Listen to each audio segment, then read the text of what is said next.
Las proteínas, utilizadas normalmente como ingredientes alimenticios, sufren durante su preparación y empleo distintos tratamientos físicos y químicos. Durante su extracción y purificación, se trata de no alterar las propiedades estructurales y funcionales. Los tratamientos moderados, sean de naturaleza química o física, solo originan modificaciones de conformación, mientras los tratamientos térmicos enérgicos o empleo de compuestos químicos fuertemente reactivos inciden sobre la conformación e incluso actúan sobre la estructura primaria de la proteína. Efectos de las variaciones del entorno químico. La precipitación de una proteína a su pH isoeléctrico o por un alargamiento son métodos sencillos y eficaces para separar y purificarlas. Estos procesos conducen a la agregación reversible de la proteína y frecuentemente sin un desdoblamiento irreversible o fundamental. La eliminación parcial del agua en soluciones proteicas conducen a un aumento de concentración de todos los contribuyentes no acuosos, con lo que resulta en un aumento de interacciones proteína-proteína, proteína-glúcido y proteína-sal. Estas interacciones pueden alterar acusadamente las propiedades funcionales de las proteínas a pHs débilmente alcalinos, como la preparación de proteinatos. Las repulsiones electrostáticas entre grupos carboxilos ionizados conducen a una disociación de las proteínas oligoméricas. El cloruro de sodio también aumenta la retención de agua y también aumenta la retención de agua por fluorización parcial de las proteínas, lo que todavía mejora aún más el efecto de los polifosfatos. Pueden utilizarse para reticular y precipitar las cadenas polipeptídicas y otros polielectrolitos, así como las moléculas cargadas negativamente, tales como carbometil, celulosa, alginatos, ácidos policlínicos y otros polifosfatos que se fijan con un pH levemente ácido a las proteínas cargadas positivamente. De esta manera pueden precipitarse y reticularse las proteínas, lactosuero y del plasma, aunque la mayoría de los polielectrolitos se separan rápidamente de los contribuyentes proteicos. Algunos quedan fijos a las proteínas en cantidades apreciables, y si esto ocurre, hay peligro de alterar la solubilidad y las propiedades funcionales de la proteína. Modificaciones mediante empleo de enzimas. Modificaciones in vivo de las proteínas. Se pueden producir in vivo más de 135 tipos de modificaciones enzimáticas de las proteínas después de la síntesis de cadenas polipeptídicas a nivel ribosoma. En su mayoría, estas modificaciones se refieren a cadenas laterales de aminoácidos, con excepción de la glicina. La proteólisis in vivo tiene un papel fundamental en las funciones biológicas de numerosas proteínas, para transformar los imógenos enzimáticos inactivos en enzimas tales como la tripsina, quimotripsina, carboxipeptidasas, elastasa y fosfolipasa. Se necesita una proteólisis específica limitada. Asimismo, implica una etapa donde ocurre una transferencia de proteínas secretadoras, desde el ribosoma a través de las membranas intracelulares. Se emplean enzimas animales, microbianas y vegetales con el fin de mejorar las propiedades funcionales de las proteínas.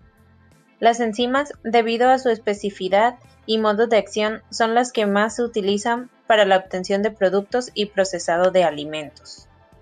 En la industria de procesado de alimentos se utilizan enzimas como una alternativa natural para mejorar la eficacia, ya que se adhieren a diferentes alimentos y ayudan a modificar ciertas características como el sabor.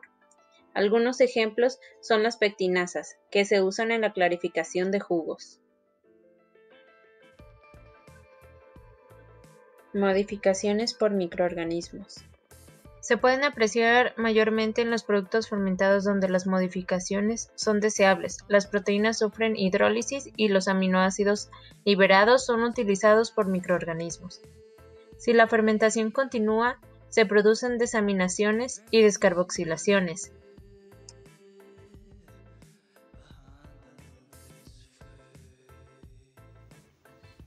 Deshidratación.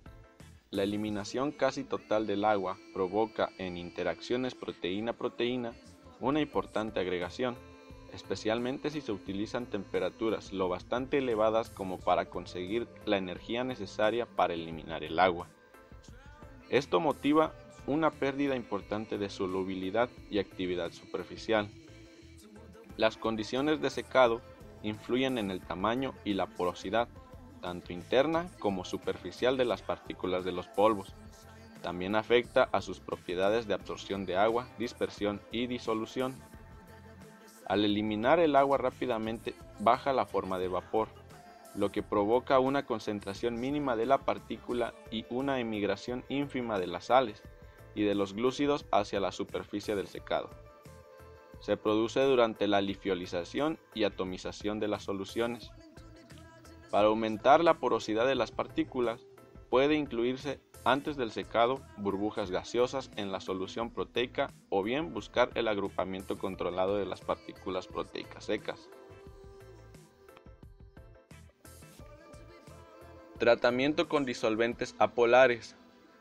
Durante la preparación de ingredientes proteicos, se utilizan diversos disolventes de diferentes polaridades, con el fin de extraer y eliminar compuestos no deseados. Por ejemplo, para eliminar pigmentos hémicos y clorofila, se usa la acetona. Para los lípidos, el hexano.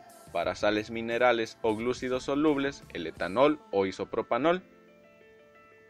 Los tratamientos de extracción liberan las regiones hidrófobas de las proteínas, que inicialmente están protegidas, lo que provoca, a menudo, una agregación e insolubilización irreversible. Aquí puede quedar reducida la capacidad de absorción de agua de la proteína. Los tratamientos de extracción que utilizan mezclas de agua y disolventes polares, tales como el etanol o el isopropanol, son los que alteran menos, por lo que la solubilidad se restaura después de eliminarlos.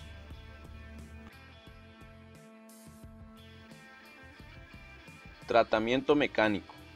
Un buen triturado en seco de las harinas o de los concentrados proteicos da polvos que contienen partículas muy pequeñas. Esto mejora la absorción de agua, así como la solubilidad proteica, absorción de materias grasas y de las propiedades espumantes. De esta forma, un triturado ligero puede permitir separar, por tubo de separación, fracciones que contengan un elevado contenido de proteínas.